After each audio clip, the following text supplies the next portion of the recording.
جو دنیا اور آخرت کی بھلائیوں میں سے ہے۔ پھر امام شافعی فرماتے ہیں من احب ان یفتح اللہ قلبہ ویرزقہ العلم فعلیہ بالخلوہ، فرمایا کہ جو چاہتا ہے اللہ تبارک و تعالی اس کے دل کو بھر دے، اللہ تبارک و تعالیٰ اس کے دل کے قفل کو کھول کے اسے مالا مال فرما دے اور اسے علم کی دولت سے وافر مقدار میں رزق عطا فرمائے۔ فرمایا فعلیہ بالخلوہ، اس کے لیے ہے خلوت گزینی، خلوت نشینی، وقلت العقل، اور اس کے لیے ہے کھانا کم کھائے، وترک مخالطۃ السفہاء، اور بے وقوفوں کی صحبت کو چھوڑ دینا۔ وبعض اہل العلم الذین لیس معہم انصاف، اور ایسے لوگ جو علم کی تعلیم سے ظاہراً آراستہ بھی نظر آتے ہیں لیکن ان کے پاس انصاف کی دولت نہیں، ولا ادب، اور ادب کی دولت نہیں، فرمایا ان کی صحبت سے بچنا، یہ بندے کے دل کو فراخی عطا کرتا ہے اور علم کے رزق سے، علم کی دولت سے اللہ تبارک و تعالی اسے مالا مال فرما دیتا ہے۔ پھر امام شافعی فرماتے ہیں انفع الذخائر التقوی، کہ سب سے بہترین ذخیرہ وہ تقوی ہے، وہ زہد ہے، وہ پارسائی ہے۔ وَأَدَرُّهَا الْأَدَوَانِ، اور سب سے نقصان دہ چیز وہ سرکشی ہے، وہ نافرمانی ہے، وہ روگردانی ہے اللہ کے امور سے، دین سے، شریعت سے، اور اپنے باطن کی طہارت اور پاکیزگی کے حصول سے روگردانی کرنا، یہ سب سے زیادہ نقصان دہ چیز ہے۔ پھر امام شافعی رحمۃ اللہ علیہ فرماتے ہیں افضل الاعمال ثلاثۃ، سب سے افضل ترین اعمال وہ تین ہیں۔ فرمایا ذکر اللہ تعالی، پہلا عمل اللہ کا ذکر، ومواسات الاخوان، اور بھائیوں کے ساتھ، دوستوں کے ساتھ، تعلق داروں کے ساتھ رواداری کو اختیار کرنا، وانصاف الناس من نفسک، اور اپنے جی سے لوگوں کے ساتھ انصاف کرنا، لوگوں کے امور کو، لوگوں کے معاملات کو قرآن و سنت کے دائرے میں رہتے ہوئے طے کرنا۔ یہ تین چیزیں ہیں جو سب سے اعمال کے اعتبار سے افضل ترین عمل کے اندر شامل ہیں۔ پھر امام شافعی فرماتے ہیں رحمۃ اللہ علیہ لا یعرف الریا الا مخلص، ریا کو صرف مخلص پہچانتا ہے، جس کو اللہ اخلاص کی دولت عطا فرماتا ہے، جس کو اخلاص کے راز اور رموز سے اللہ تبارک و تعالی آگاہ فرماتا ہے، وہی ریا کو پہچانتا ہے۔ اور آپ جانتے ہیں اعمال ریا کے نتیجے میں تباہ و برباد ہو جاتے ہیں۔ جس طرح صدقہ دینے والے کو ریا کی وجہ سے جہنم میں ڈالا جائے گا، عالم کو ریا کی وجہ سے جہنم میں ڈالا جائے گا، قاری کو ریا کی وجہ سے جہنم میں ڈالا جائے گا، مجاہد کو ریا کی وجہ سے جہنم میں ڈالا جائے گا،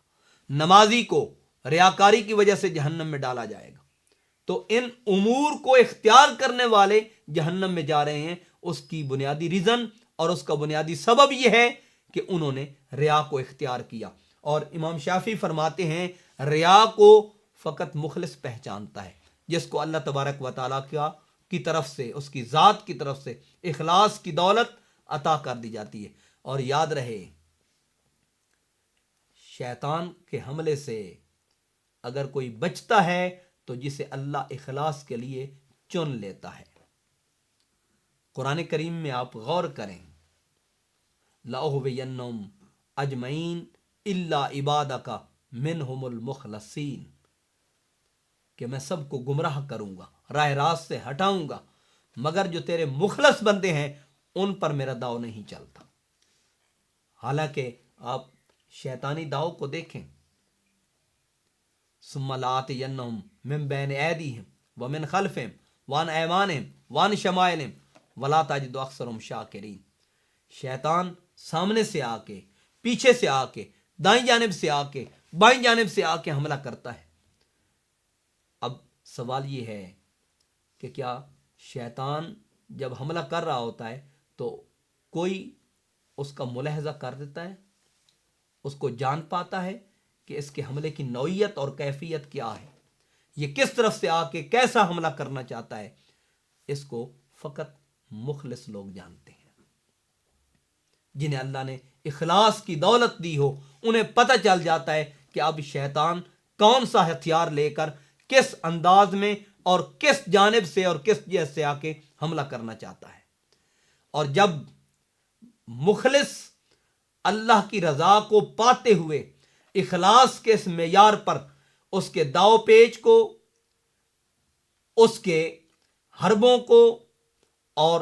اس کی چال کو، اس کے مکر و فریب کو پہچان لیتا ہے، وہ خود بھی محفوظ ہو جاتا ہے اور جو اس کی صحبت میں آ جائے وہ بھی محفوظ ہو جاتا ہے۔ جس طرح امام شافعی رحمۃ اللہ علیہ نے ذکر کیا 3 اعمال افضل ترین عمل ہیں، اس میں پہلا ذکر اللہ ہے۔ اور آپ موجم اٹھا کے دیکھیں، جامع الاحادیث اٹھا کے دیکھیں، آقا علیہ الصلوۃ والسلام نے فرمایا الشیطان جاسم علی قلب ابن آدم، شیطان بندے کے دل پر اپنا پنجہ گاڑ لیتا ہے، جاسم اپنے شکنجے میں دل کو لے لیتا ہے، ابن آدم کے دل کو، اولاد آدم کے دل کو، آدمی اور انسان کے دل کو اپنے پنجے اور شکنجے میں لے لیتا ہے۔ اذا ذکر اللہ خانسا، جب بندہ اللہ کا ذکر کرتا ہے، ذکر الہی میں مشغول ہوتا ہے، یاد الہی میں مشغول ہوتا ہے، خانسا، شیطان جدا ہو جاتا ہے، نفس جدا ہو جاتا ہے، دنیا کی نجائز محبت فنا ہو جاتی ہے۔ وَإِذَا غَفَلَ وَسْوَسَ، اور جب بندہ غافل ہوتا ہے پھر شیطان وسوسے ڈالنا شروع کر دیتا ہے اور اپنے وساوس کے ذریعے، وسوسوں کے ذریعے بندے کو گمراہ کرتا ہے، راہ راست سے ہٹاتا ہے، ذکر اللہ سے دور کرنے کی کوشش کرتا ہے۔ تو بندہ جب اللہ کی یاد میں، اللہ کے ذکر میں مشغول ہوتا ہے، اور یہ بھی یاد رہے، ایک ہے زبان سے تسبیح کو بجا لانا اور دل کو غافل کر دینا۔ حضرت سلطان باہو صاحب رحمۃ اللہ علیہ آپ فرماتے ہیں بر زباں تسبیح در دلے گاؤ خر این چنی تسبیح کے دارت اثر، کہ زبان پر تسبیح ہو اور دل میں بیل گدے پھر رہے ہوں، چل رہے ہوں، دوڑ رہے ہوں، این چنی تسبیح کے دارت اثر، تو یہ تسبیح کیا اثر دکھائے گا؟ اس تسبیح کی تاثیر اور اثرات کیا ہوں گے؟ لہذا زبان پر اگر تسبیح ہو تو دل میں اللہ کا ذکر ہو، اور مفسرین فرماتے ہیں التسبیح بلسان الحال والذکر بالقلب، تسبیح یہ زبان کا حصہ ہے اور ذکر یہ دل کا حصہ ہے۔ اسی لیے حضرت سلطان باہو صاحب نے فرمایا تسبیح پھری تے دل نہ پھریا، کی لینا تسبیح پڑھ کے ہوں، علم پڑھیا تے ادب نہ سکھیا، کی لینا علم نو پڑھ کے ہوں، چلے کٹے تے کچھ نہ کھٹیا، رب نہ ملیا، کی لینا چلیاں وڑ کے ہوں، جاگ بنا دودھ جمدے نہ ہی، حضرت باہو توڑے لال ہومن کڑ کڑ کے ہوں۔ اور امام نووی رحمۃ اللہ تعالی علیہ آپ کے اس جملہ اقوال کا اگر خلاصہ نکالا جائے تو وہ یہی نکلتا ہے کہ ہدایت اور کامیابی اور کامرانی کے حصول کے لیے جو اکائی کی حیثیت ہے وہ ذکر ہے۔ اور قرآن پاک میں غور کریں، کسی حال میں بھی ذکر سے غافل ہونے کی آدمی کے لیے کوئی گنجائش نہیں ہے۔ صحیح بخاری اٹھائیں، آقا علیہ الصلوۃ والسلام نے کے متعلق حضرت عائشہ صدیقہ رضی اللہ تعالیٰ عنہ آپ فرماتی ہیں، صحیح ستہ میں آپ فرماتی ہیں کہ کان النبی صلی اللہ علیہ وآلہ وسلم یذکر اللہ علی کل احیان، حضور کا ایک لمحہ بھی ذکر الہی سے غافل نہیں ہوا۔ امام ابو نعیم نے، حافظ ابو نعیم نے حلیۃ الاولیاء میں ذکر کیا، حضور نے فرمایا الانفاس معدودۃ وکل نفس یخرج بغیر ذکر اللہ تعالی فہو میت، سانس گنتی کے ہیں اور جو سانس ذکر اللہ کے بغیر گزرا وہ میت اور مردہ ہے۔ اس لیے امام شافی رحمۃ اللہ علیہ کا امام نووی نے قول نقل کیا اور فرمایا کہ پہلا ذکر اللہ ہے، دوسرا بھائیوں کے ساتھ اخوت، بھائی چارہ اور رواداری کا معاملہ ہے، اور تیسرا لوگوں کے ساتھ انصاف کا برتاؤ کرنا ہے۔ اور اس کے لیے لازم ہے کہ بندہ ریاکاری سے پاک ہو کر، مخلص ہو کر رضا الہی کی خاطر اعمال کو اختیار کرے۔ کامیابی اور کامرانی انسان کا مقدر بنے گی۔ بہت شکریہ۔